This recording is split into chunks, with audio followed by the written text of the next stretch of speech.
So I had kind of an idea this week to kind of continue off what I started last week about the way that AA preys on vulnerable people. And I was kind of thinking in terms, again, of people like myself that got sucked into the religious cult that later on want to kind of kick themselves for falling for it or kick themselves for the things they may have admitted in the AA cult and the other things that kind of plague people when leaving. It plagued me for a very long time as well. But one thing that I was going to actually start out with this week was why nobody should ever do a fourth and fifth step with anybody in AA, which to me is actually one of the key components as to how the cult makes you more reliant upon them. Because there was a line I read, it was either in the Orange Papers or it was in some article somewhere talking about cults, and it said that religious cults like to do one thing. They like to give you a new identity, a new assigned sense of self, more or less. In other words, you're no longer who you used to be. You're now the identity the cult assigns to you. Well, the only way they can really assign you a new identity, like in the real world, nobody just drops their old identity and picks up a new one at the drop of a hat or on a whim or whatever, is by making you afraid and uncertain about who you really are, about getting you off your feet, about making you uncertain and trusting your own thinking, things of that nature. In other words, the only way a cult can give you a new identity is by breaking and destroying the old one that is you. And the only way they can do that is actually through uncertainty and fear and other types of things like that, which is what they really prey upon in your fourth and fifth step when they get you to write down these so-called fears and these so-called insecurities, and then they twist it all around to tell you that everything is your fault and everything you've ever done, anything bad that's ever happened to you is all your fault. And they use that against you in an attempt to break you a little bit more. So you're saying to yourself, well, there's nobody else on earth that's going to love me warts and all, metaphorically speaking, so this place accepts me for who I am totally, through and through. I mean, can you imagine to have an organization of people that's going to accept me at my very, very worst, at my very lowest, with all of my dark and dirtiest secrets, when in truth that's not what they're really doing. They're not accepting you, they're not loving you, they just need more cult members and they need more cult sycophants. And the old timers are probably high as a kite off of your fourth and fifth step because now they got all your dirty secrets. They've also got your triggers. They've also got the things that make you tick. They've also got your fear, your insecurity. They've got all kinds. They've got an entire caseload right there gifted to them that they can manipulate and use against you at a later date and time. It's funny how when they give you this idea that you need to do this, like in their big book of bullshit, as a lot of people call it, it says, if we skip this vital step, we may never overcome drinking. Which, by the way, I actually believed that line when I first read that. If we skip this step, we may never overcome drinking. It's a statement that has no basis in fact whatsoever, and it's a statement you can't even prove. You can't prove even if you had thousands of people at your disposal to study, which, by the way, Bill W. didn't at the time he wrote that horse shit in his book. He didn't even have 100 members, and out of those 100 members, close to 100 members he had, most of them didn't sober up. But he throws that in there. If you skip this vital step, you may never overcome drinking, which is really just another sly manipulation tactic to make you say, well, I better comply because I definitely want to overcome drinking. I better do what they're talking about here. But no basis in fact, no statistics, no nothing to prove that with, no hard-based evidence that all the people who don't drink again did some kind of fifth step. Nothing. It's just a sentence he made and everybody swallows and believes in, but it's really a trick to get you to admit and confess all your shortcomings and all your faults and all the bad things about you so they can later use it against you. It's literally like some weird reverse Miranda rights where everything you say can and will be used against you, but they don't say it like that. They tell you it's for your own good, it's for helping you, and those kinds of things. Now, there's nothing actually wrong with self-assessment done by you, by the way. And by the way, it says also in their literature, we're not capable of actually being completely honest with ourselves. Self-examination is not the way to go. They don't want you to get thoughts like that in your head because then you might see it for what it really is. But Doing a self-assessment, throughout life or throughout anything, which I'm willing to bet most ordinary people actually do anyway, is not a bad thing. But that's not what this is about. The whole entire 12-step process is not about self-assessment. It's not about how do I become a better person by overcoming my insecurity. It's not about how do I become a better person by not feeling a desire to run to a liquor store when certain problems crop up, because I now have these new coping mechanisms and I can see patterns of behavior in my existence that I can now kind of formulate for a better plan ahead. It's not even about learning from my mistakes. They'll tell you all that in the meetings with all their fancy fucking sharing and made-up tales and all those kinds of things. But really what it's about is an opportunity to exploit your insecurities, your uncertainties, and your fears. What they neglect to tell you is every human being on the planet has insecurities and fears. They want you to believe that your insecurities and fear are unique to you because you have a problem with alcohol. The only reason you did all those weird things that you just told me about is because you're a sick fucking alcoholic. The only reason you did those things on your 4-step, the only reason you're afraid of those things, because you're a weak, frightened, sick alcoholic in full flight from reality, mentally different from all your fellow man and everything. It's funny. The Orange Papers actually has a term for this that I kind of liked. It was called medical to morph. If you notice, when you first get to AA, they'll tell you it's not your fault. You have a disease. It's an allergy. Your body doesn't process alcohol the way other people process alcohol. They give you a very clinical sound to being an alcoholic. But after you're in there for a little while, all of a sudden it becomes about being of maximum service to God and your fellow man. All of a sudden it becomes about the exact nature of your wrongs. All of a sudden it's a fearless and moral inventory where, ironically, you can't list any good qualities about yourself. You're only listing all the bad things about yourself. So that once you lay them all out, it's to further reinforce the fears and insecurities you already have and amplify them. It's almost like a weird reverse of therapy. Tell me all your fears and insecurities, not so you can overcome them, but so I can magnify them by a couple of million voltages with a hyped up mirror type thing to keep you really insecure and really uncertain. And the only certainty in anything you can hope and trust for is the AA cult to lead you out of it. But what if I was about to tell you something a little bit stranger? Something that I think society as a whole overlooks at times. Everybody does suffer with insecurity, with self-esteem, with fears and anxieties and all those kinds of things. In fact, you see all kinds of things in the world today that stress everything from being this big, stupid, alpha male guy with no fear that goes around bullying everybody in his path because he's a strong man, to any other kind of horseshit ideas about not having any fears and not having any insecurities. What if I told you, even though fear and insecurity can become crippling if it's completely out of control, what if I told you that fear and insecurity is a good thing? What if I said that fear and insecurity is actually, the people that have fear and insecurity are probably the kinds of people you would want to trust? Now, to prove I'm not just making this up, and to prove this is only just theory, I got an article from the Scientific American, it's a couple of years old, that has some kind of evidence that might point to this hypothesis as being a reality. The article, and I'll post a link of it, in the video description when I get this uploaded and everything, it says why everyone is insecure and why that is okay. Wow, it's okay?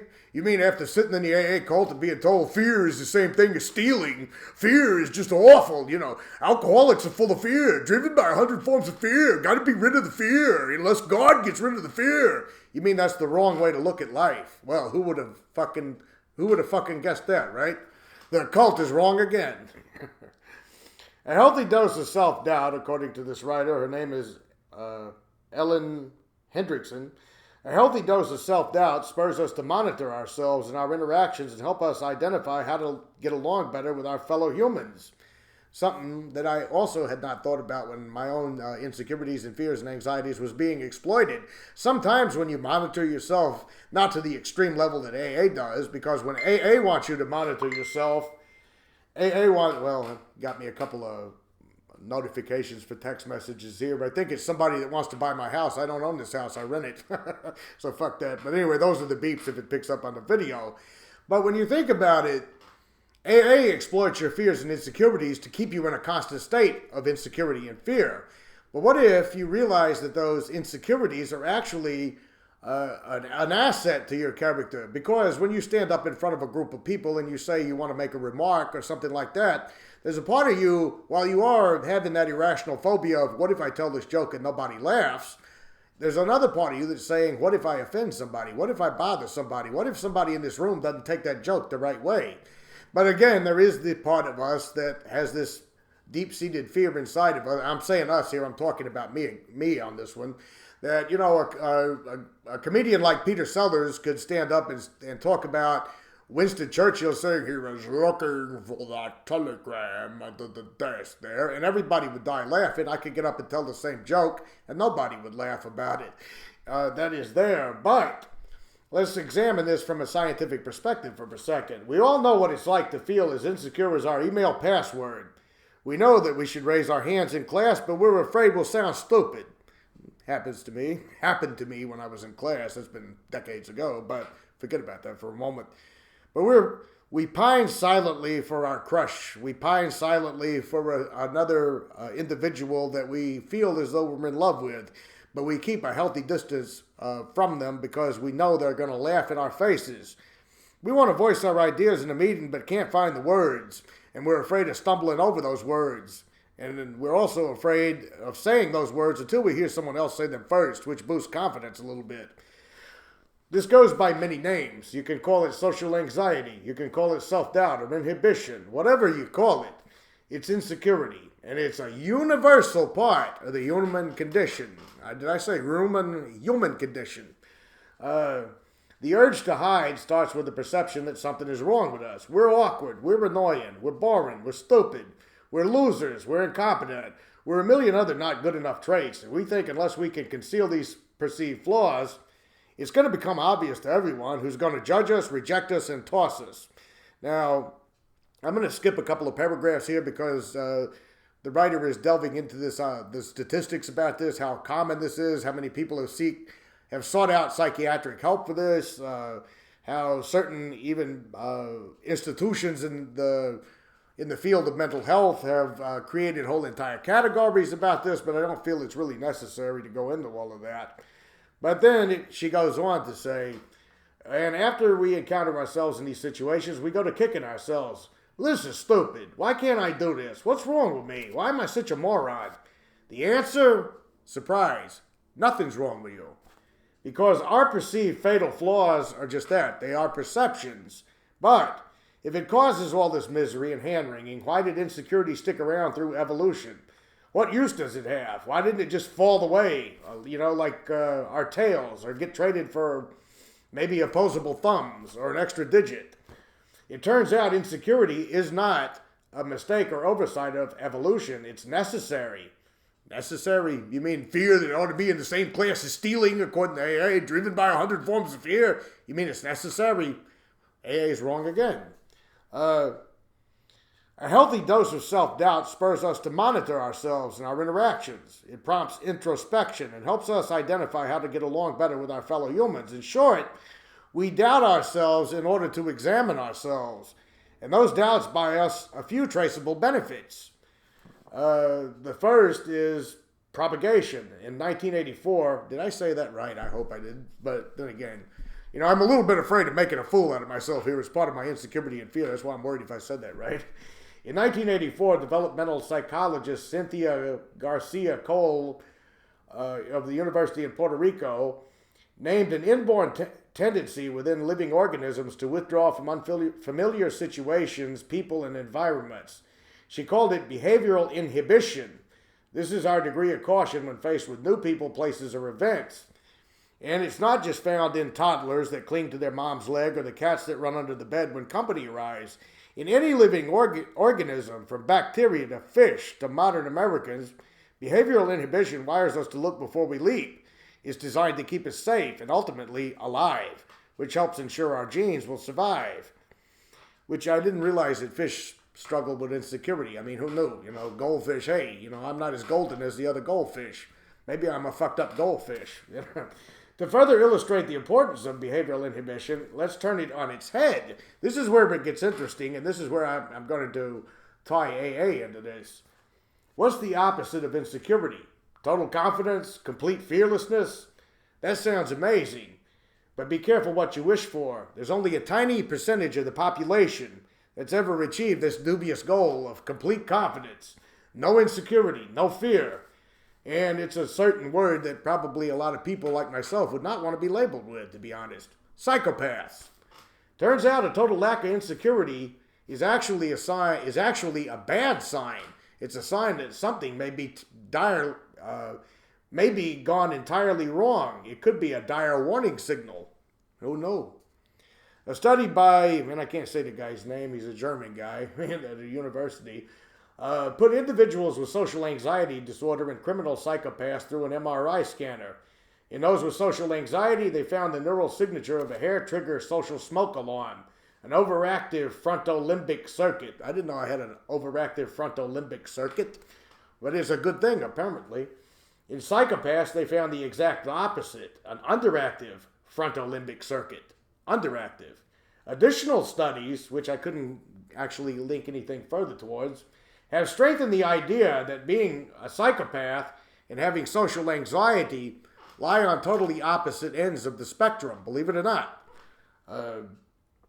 Therefore, in addition to the evolutionary jackpot of reproduction, the second thing insecurity buys us is the ability to struggle to find group harmony. A little insecurity in each of us maintains a social cohesion rather than letting rampant psychopaths destroy an entire group or drag it down and from within. A group that maintains a type of harmony avoids burning its finite time and energy on a lot of internal conflicts.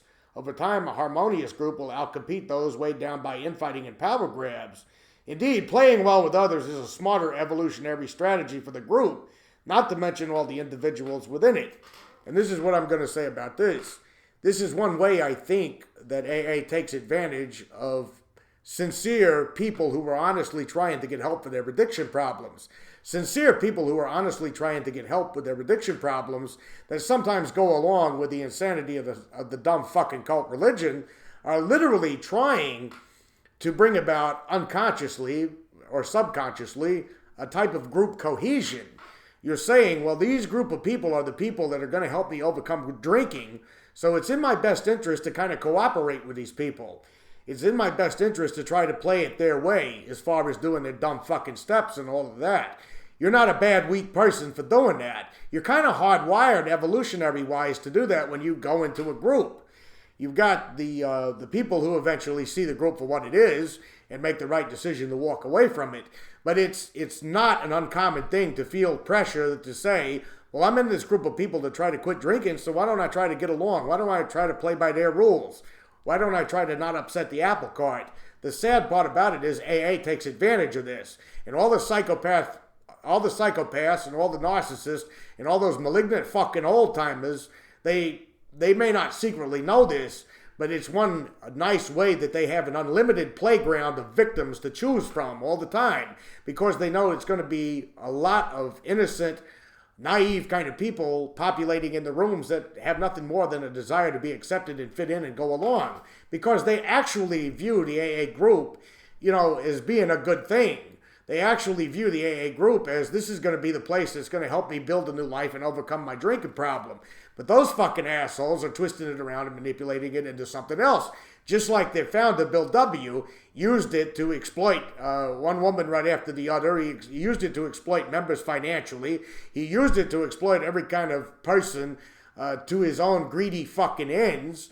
And then he, wrote it all up in this nice, altruistic manner throughout the big book of, constant thought of others and constant helping other people. Bill Wilson never gave a flying fuck about helping other people. It was all about enriching himself, just like all these malignant old-timers that so many of us trust in these AA meetings. But I'm going to go on a little further here. Unlike solitary species like tigers or bears, we're somewhat social animals. In ancient times, being banished from the social circle was the worst possible punishment. Being cut off from the group meant certain death, and in some species, such as chimpanzees, lions, and wolves, being cut off from the group still does mean death. So this is another thing to consider here. This is not necessarily a human problem. This is a problem of living organisms that are trying to survive.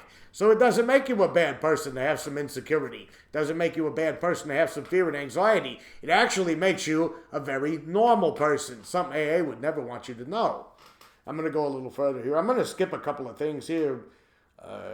It's more anecdotal observation.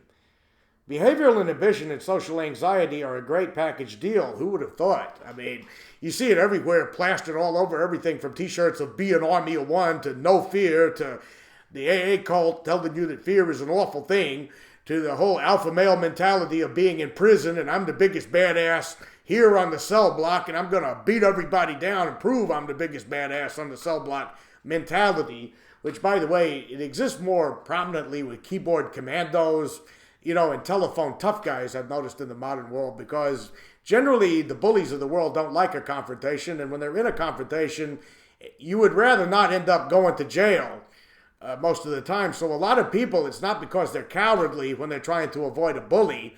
It's because, I really don't feel like getting arrested and going to jail because I punched this loudmouth asshole that thinks he's all that right in the fucking face like he deserves. Doesn't make you a coward. It actually makes you a normal person, according to this. From nature's perspective, the package deals of behavioral inhibition and social anxiety come bundled with highly valuable skills like being conscientious, having high standards for yourself, having a strong work ethic. Why do I keep bumbling over my words today? What's going on with that? Worth ethic. I don't know. An ability to remember individual faces, to have empathy for living organisms and when they're in pain, the desire to help living organisms, a tendency to work hard at getting along, and a tendency to work hard in goal-oriented environments. A skill that's never been more valuable in today's fractious, divided, torn apart world. Therefore, it's better to have an overactive social smoke detector. It's better to ring false alarms when there's no threat than to miss a real threat. False alarms are annoying, but it's a whole lot better when a false alarm goes off and you realize your house is not on fire than to have your house go up in flames in the middle of the night. So she wraps it up by saying insecurity persists because it buys more than it costs us, actually. It gives us self-awareness. It gives us a sense of safety. It gives us a desire to try to treat other people even better. Maybe the shrinking violets and the wallflowers of the world that are miserable standing alone in their corners being ignored are actually the foundation of the beautiful bouquet of humanity. She closes it on kind of some flowery language there, but I think you get the idea. There's nothing wrong with you for having insecurity. There's nothing wrong with having some social anxiety. There's nothing wrong with being afraid of anything. Nothing wrong with it at all. It's a part of being a human being. The only people that don't have any form of it whatsoever are the people who are like the serial killers and the corrupt politicians and all the other evil people of this world who don't care who they step on, who don't care who they hurt, who have no empathy for the suffering of others, and who don't care who they manipulate and destroy in the process, just like the fucking assholes that run those AA meetings.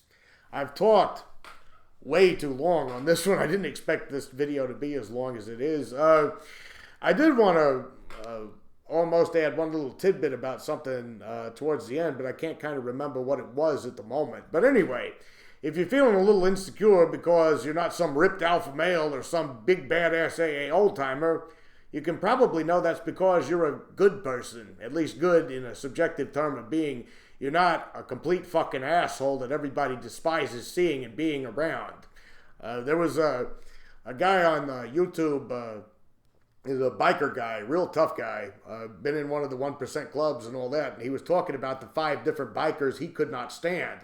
And he was talking about the one biker that he could not stand is that biker that's not really a tough guy, that's not really a badass, but he runs his mouth incessantly. He always picks people out to start shit with, and then he always runs to the cops when someone finally has enough of it and they punch him right in the face. Even the big badasses of our society don't like bullies and those kinds of people, which I think is important to remember. Chime in on the comments, let me know what you think. Have you ever felt like AA was taking your insecurities and using them against you? And do you think this article is helpful in knowing that there's nothing really wrong with you because you have insecurities and fears? I'll see you guys next time.